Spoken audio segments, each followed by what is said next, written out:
Hello everyone. సంక్రాంతికి ఎలా నోముకుంటారో చూద్దాం పదండి.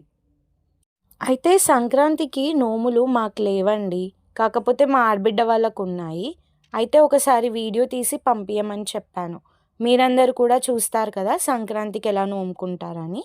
అయితే ఈసారి సంక్రాంతి ద్వాదశి రోజొచ్చింది కాబట్టి దశావతారాలు నోముకున్నారు. ఇంకా పచ్చీస్, ఇంకా కజ్జికాయలు నోముకున్నారు.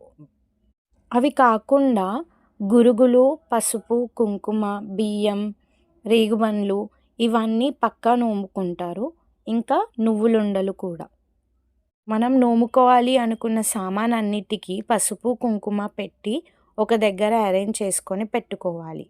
నోములపై కుంకుమ, పసుపు, అక్షింతలు, పూలు వేసి రైట్ సైడ్ నుంచి కొంగు తీసి అలా తిప్పి దండం పెట్టుకోవాలి. సంక్రాంతి నోము చిన్నపిల్లలకు కూడా పట్టిస్తారు. మీకు తెలుసా? అది కూడా ఇంట్లో ఆనవాయితీ ఉంటేనే పట్టుకుంటారు. లేదంటే లేదు. సంక్రాంతి రోజు నోముకోవడం వీలు పడకపోతే రథసప్తమి రోజు నోముకుంటారు. ఈసారి నోముకోవడం 10 లోపే నోముకోవాలని టైం వచ్చిందంట.